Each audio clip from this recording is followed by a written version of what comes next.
အားလုံးပဲမင်္ဂလာပါဒီနေ့ရှင်းလင်းခင်ပြသွားမယ့်အစီအစဉ်ကနေချို့ဆိုပါတယ်ကလေးတွေရဲ့ကစားကွင်းဒီဇိုင်းနဲ့ဘေးကင်းလုံခြုံမှုအပေါ်ကျွန်တော်တို့ရဲ့အမြင်တွေကိုလုံးဝပြောင်းလဲသွားစေမယ့်စိတ်ဝင်စားစရာအကြောင်းအရာလေးတစ်ခုကိုပြောပြချင်ပါတယ်အခုခေတ်မှာဆိုရင်ကလေးတွေအတွက်အရန်ကိုလာပတ်တရက်တဲ့ကစားကွင်းလေးစောက်ပေးလေးရှိကြတယ်မဟုတ်လားဒါပေမဲ့သိပ္ပံပညာရှင်တွေရှာဖွေတွေ့ရှိထားတဲ့အချက်တွေနဲ့သမိုင်းကြောင်းတွေအရာတခါတလေမှာအမိုက်ပုံလို့ရှုပ်ပွေးနေတဲ့နေရာလေးကကလေးတွေရဲ့ဖွံ့ဖြိုးမှုအတွက်အကောင်းဆုံးနဲ့အလုံးစုံဆုံးဖြစ်နေတတ်တယ်ဆိုတာယုံနိုင်စရာတော့မရှိပါဘူး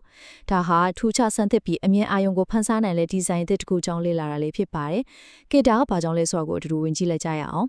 ကဲဒီအကြောင်းလေးကိုဒီကြလေးစပြီးပြောပြမယ်နော်။သမိုင်းကြောင်းကိုနည်းနည်းလေးပြန်ကြည့်ရရင်1930ပြည့်လူနှစ်တူတုန်းကဒီမတ်လူမျိုးရှုခင်းပေးသူကပညာရှင်ခါတီယောသောဆာရဆန်ကအချက်တစ်ခုကိုတတိထားမိခဲ့တယ်။အဲ့ဒါကဘာလဲဆိုတော့ခလေးလေးဟာတတ်ရကစားကွင်းတွေထက်ဆိုင်ရင်စွန့်ပစ်ထားတဲ့ဆောက်လုပ်ရေးလုပ်ငန်းခွင်ဟောင်းတော်မှာဆော့ရတာကိုပို့ပြီးသဘောကျနေကြတယ်ဆိုတာပါပဲ။အဲ့ဒီနေစိတ်ကူးရသွားပြီးစွန့်ပစ်ထားတဲ့အိမ်ယာဝင်းတစ်ခုကိုတီးတန့်အမိုက်ကစားခွဲအဖြစ်သူကပြောင်းလဲဖန်တီးခဲ့ပါတယ်။ဒါကအရန်ကိုအောင်မြင်သွားပြီးဥရောပတက်ခွင်မှာပါရေပန်းစားလာခဲ့တယ်။အထူးသဖြင့်ဒုတိယကမ္ဘာစစ်အတွင်းကပုံကျဲခံထားတဲ့နေရာလေးကိုပါကစားခွင့်တွေဖြစ်ပြောင်းလဲလာကြတဲ့အထိပါပဲဒီကနေ့21ရာစုမှာတော့အဲ့ဒီအယူဆကိုပဲအခြေခံပြီးအမြင်အာရုံရဲ့အယောင်ကိုလှပဆွဲဆောင်မှုရှိတဲ့ခေတ်သစ်စွမ်းစားခံပန်းချန်တွေအဖြစ်ပြောင်းလဲလာတာကိုတွေ့ရမှာပါအပိုင်းတစ်ပထမဆုံးအမိုက်ကစားခွင့်များနဲ့ပရိယံပဒါဖြစ်မှုထက်ကအလားတရားအကြောင်းဆက်ကြည့်ရအောင်စွန့်ပစ်ပစ္စည်းတွေအကာအကွယ်မရှိတဲ့တက်တားတန်းနေနဲ့ရိုက်နှက်ဆောက်လုပ်ထားတဲ့တရားတွေစဉ်းစားကြည့်ပါဦးဒါတွေဟာတောင်ဟုံးတော်30ပြည့်လွန်တဲ့တုန်းကကလေးတွေတကယ်ကစားခဲ့တဲ့ပုံစံတွေပါဒီဘက်ခင်မှာလုံခြုံတယ်လို့ကျွန်တော်တို့ယူဆထားတဲ့ຢာတွေနဲ့ကလေးတွေတဘာဝရောက်သွားခြင်းတဲ့ပတ်ဝန်းကျင်တွေကြားကွာခြားချက်ကတော်တော်လေးကြီးမာပါတယ်ကလေးတွေကအကာအကွယ်မရှိတဲ့တက်တာတန်းတွေဘောကနေတွဲခိုးတွေစွန့်ပစ်ပစ္စည်းတွေကိုရှာဖွေပြီးတရားတွေကိုကိုယ်တိုင်ရိုက်နှက်ဆောက်လုပ်ကြတယ်ဒီမြင်ကွင်းကိုမက်ဆီတဲ့ပုံဖော်ကြည့်တယ်မင်းဆိုရင်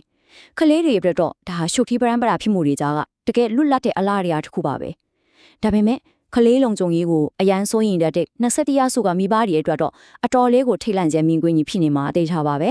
အပိုင်းနှစ်ကိုရောက်လာပါပြီခေတ်သစ်ကစားခြင်းမှာဘာပြဿနာတွေရှိနေလဲဆိုတာကြည့်အောင်တကယ်တော့ကစားခြင်းဆိုတာကလေးတွေရဲ့ပြည့်စင်တာဖြည့်ရှင်းနိုင်စွမ်းကိုလက်လှုပ်ရှိုင်းမှုနဲ့လူမှုဆက်ဆံရေးစွမ်းရည်တွေဖွံ့ဖြိုးဖို့အတွက်တဘာဝအလျောက်တင်ယူတဲ့နေရာပါဒါပေမဲ့အခုခေတ်ရဲ့သေးသက်လှပလွန်တဲ့ကစားကွင်းကြီးကဒီလိုစွမ်းရည်တွေကိုအပြည့်အဝမပေးနိုင်တော့ဘူးလို့သူတည်သီးတွေကတွေ့လာရတယ်ဒါကြောင့်အရေးကြီးဆုံးအချက်ကတော့ကစားခြင်းကနေအကျိုးကျေးဇူးအများဆုံးရဖို့လိုအပ်တဲ့အဓိကအချက်၃ချက်ကိုနားလည်ဖို့ပါပဲနံပါတ်1ကလွတ်လပ်ခွင့်ပါလူကြီးတွေဝင်မဆွတ်ဖက်ပဲကိုယ်ပိုင်ဆုံးဖြတ်ခွင့်ရှိရပါမယ်နံပါတ်2ကတော့အသက်အဆန်ပေါ့ကြိုတင်မခံမနိုင်တဲ့အသက်အဆန်တွေကမှသူတို့ကိုစိတ်ဝင်စားမှုရှိနေစေတာလေနောက်ဆုံးတတိယချက်ကတော့စိတ်ကူးထားတာတွေကိုအဆုံးထိလွတ်ဆောင်နိုင်မှုလုံလောက်တဲ့အချိန်ရဖို့ပါပဲပြဿနာကဘာလဲဆိုတော့ကျွန်တော်တို့အများဆုံးတွေ့နေရတဲ့ရိုးရာတန်းတွေလျောစင်နေနဲ့ကြွေတက်ရတဲ့စင်တွေမှာအဲ့ဒီအသက်အဆန်းဆိုတဲ့အချက်လုံးဝမပါဝင်တာပါပဲအပိုင်း၃အနေနဲ့ affordance လို့ခေါ်တဲ့အပြူနိုင်စွမ်းတိပညာနဲ့ကစားနိုင်စွမ်းကိုဘယ်လိုတိုင်းတာလဲဆိုတာကိုတော့လိုက်ကဆို affordance ဆိုတာပစ္စည်းတစ်ခုရဲ့ design ကိုဘလောက်အထိလွတ်လွတ်လပ်လပ်ပုံစံအမျိုးမျိုးနဲ့အသုံးပြုနိုင်တယ်လဲဆိုတာကိုပြသဖို့ကစားရေးဆိုင်ရာသူတည်တွေတုံးတဲ့ဝေါ်ဟာရတစ်ခုဖြစ်ပါတယ်ဒီစကားလုံးတွေတစ်လုံးတည်းကပဲကစားခွင့်ဒီဇိုင်းရဲ့ချွတ်ဝက်ချက်ကိုဖော်ထုတ်ပြီးမြဲတိပညာရေးဆိုင်ရာအိုဟိုးဆိုတဲ့အသိပြင်ကိုရရှိစေမှာဖြစ်ပါတယ်။နေရာတစ်ခုကိုကစားဖို့အတွက်ဘလောက်အထိအသုံးချနိုင်တယ်လဲဆိုတာကိုတိုင်းတာတဲ့အဓိကတော့ချက်ပေါ့ဗျာ။ဒီအချက်ကိုအသေးအခြားရှင်းလင်းသွားအောင်တဲကစားခွင့်နဲ့ပုံမှန်ရှော့တစ်ခုကိုနိုင်ရှင်ကြည့်လိုက်ရအောင်။မြင်မာတဲ့ affordance ရှိတဲ့တဲကစားဝင်းမှာဆိုရင်ကလေးတွေ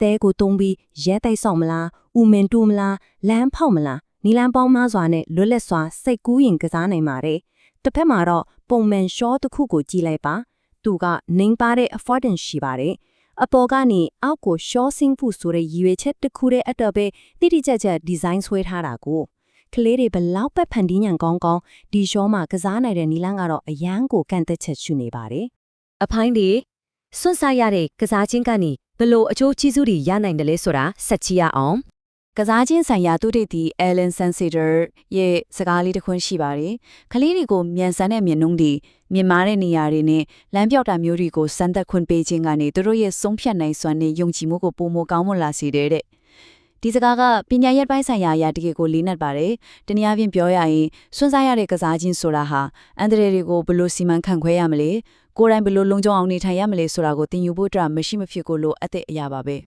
ဒီအချက်ကတော့တကယ်ကိုစဉ်းစားစရာကောင်းတဲ့ဆန့်ကျင်ဘက်အမှန်တရားတစ်ခုပါပဲ ယုံနိုင်စရာမရှိပေမဲ့တကယ်သူတေသနာတွေအရာကလေးတွေဟာရိုးရကစားကွင်းဒီမှာကစားရခါပြင်းထန်တဲ့ဒဏ်ရာရနိုင်ခြေပိုများနေလာကိုအန်တော့ဖွဲ့တွေ့ရှိခဲ့ရပါတယ်။ဘာဖြစ်လို့လဲဆိုတော့စွန့်စားရတဲ့ကစားကွင်းဒီမှာကလေးတွေကသူတို့ရဲ့ပတ်ဝန်းကျင်ကိုပိုပြီးဂရုစိုက်တတိထားမိကြလို့ပါပဲ။ရိုးရကစားကွင်းတွေကတော့ဘေးကင်းတဲ့ဆိုတဲ့အသည့်ကကလေးတွေကိုပေါ်ဆာသွားစေတာမျိုးဖြစ်စေပါတယ်။တကယ်ကိုအန်တော့စရာပဲနော်။ နောက်ပြီးစွန့်စားရတဲ့ကစားခြင်းဟာရုပ်ပိုင်းဆိုင်ရာတစ်ခုတည်းအတွက်ပဲအကျိုးရှိတာမဟုတ်ပါဘူးစစ်ကျမ်းမာရေးတွေလည်းအလွန်ရေးပါတဲ့အကာအကွယ်တစ်ခုဖြစ်ပါတယ်ကလေးဘဝမှာမတေချာမရေရမှုအနှဲငယ်ပါဝင်တဲ့ကစားနည်းတွေကိုစမ်းသပ်ကစားခြင်းအပြင်လူဘဝရဲ့ကြိုတင်မခံမနိုင်တဲ့သဘောတဘာဝတွေနဲ့စောစောစီးစီးရင်းနှီးကျွမ်းဝင်လာစေပါတယ်ဒီလိုအတွေ့အကြုံတွေကအရွယ်ရောက်လာတဲ့အခါကြုံတွေ့ရမယ့်စိုးရင်ပူပန်မှုတွေကိုပုံမကောင်းမွန်စွာစီမံခန့်ခွဲနိုင်ဖို့နောက်နှစ်ပေါင်းများစွာတိုင်အောင်အထောက်အကူပြုပေးတာကိုတွေ့ရပါတယ်။ဒါဟာတကယ်ကိုအဖို့တန်တဲ့သင်ခန်းစာပါပဲ။အပိုင်းကဒီတော့ပုံမကောင်းမွန်တဲ့ကစားကွင်းတွေကိုဘယ်လိုဒီဇိုင်းဆွဲကြမလဲ။ကဘာဒလဝါကဥပမာတွေကိုလေ့လာကြည့်ကြရအောင် တစ်ပန်နီကြယူစားတွေကိုအမင်းအာယုံပိုင်းဆိုင်ရာအရာလက်ပေါ်ပြီးအသက်ဝင်တဲ့လက်တွေ့ကဘာကကစားကွင်းတွေဖြစ်ဘလို့ပြောင်းလဲဖန်တီးထားကြတယ်လဲဆိုတာကိုကဘာလက်လေ့လာမှုလေးလုပ်ကြည့်ရအောင်ပါဂျာမနီနိုင်ငံဘန်လင်မြို့ကခိုးလဲ37မှာဆိုရင်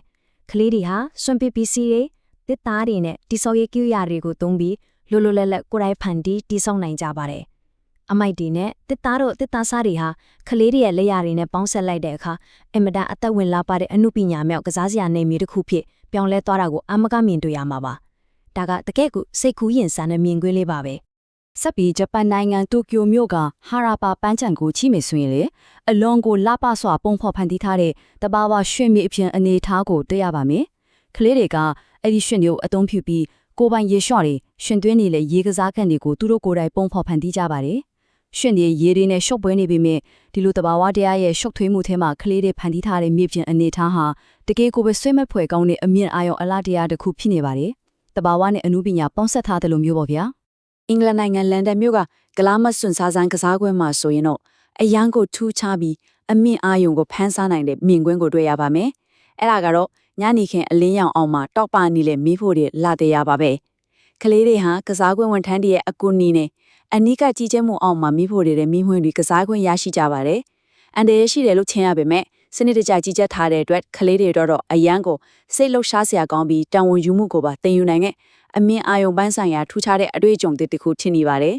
စွန်စားရတယ်ဆိုတာတန်ချေတက်နေတဲ့ပစီတဲ့နဲ့ကစားတာကိုပဲဆိုလိုတာမဟုတ်ဘူးနော်တဘာဝတရားဖီကိုပြန်သွားပြီးချောင်းငယ်လေးတဲ့စင်တာဂူရတဲ့စူဆန်တာတစ်ပင်တက်ကြတွေလည်းပါဝင်ပါတယ်နားအပြင်ချစ်တဲ့ဒီဇိုင်းတွေမှာလည်းလွတ်လပ်မှုနဲ့အသက်ဆန်းတွေကိုထည့်သွင်းလာကြပါပြီဥပမာပြောရရင်အမေရိကန်နိုင်ငံဖီလာဒဲလ်ဖီယာမှာဆိုရင်လူ31ပြိုင်နဲ့စီးနိုင်တဲ့ဒိုင်းအကြီးကြီးကိုတည်ဆောက်ထားပါတယ်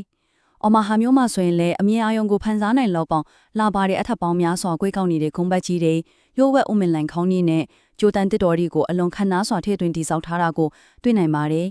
ကလေးတွေအတွက်တကယ့်ကိုအိမ်မက်ကဘာလေးတွေလိုပါပဲ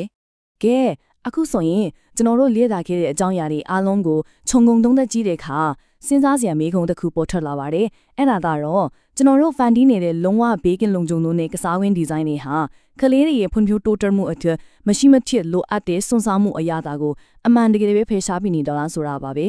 တကယ်တော့အကောင်ဆုံးကစားဝင်းဒီဇိုင်းဆိုတာပျော်ရွှင်မှုကိုယ်ပိုင်စိုးချက်ခွင့်နဲ့မတေချာမရမှုအနှဲငယ်တို့ကိုပေါင်းစပ်ပေးထားပြီးကလေးတွေကိုယ်တိုင်သူတို့ရဲ့စိတ်ကူးတွေကိုအကောင့်ထဲပေါ်ခွင့်ပေးထားတဲ့နေရာမျိုးသာဖြစ်ပါတယ်ဒီရှင်းလင်းတင်ပြချက်ကနေတဆင့်ကစားခြင်းရဲ့အဒစ်ပဲအစင်မှန်နဲ့ဒီဇိုင်းပိုင်းဆိုင်ရာအမြင်သစ်တွေကိုရရှိသွားမယ်လို့မျှော်လင့်ပါတယ်။နောက်ထပ်လေ့လာစူးစမ်းခြင်းရကောင်းတဲ့အကြောင်းအရာတွေမှာပြန်လည်ဆုံတွေ့ကြပါမယ်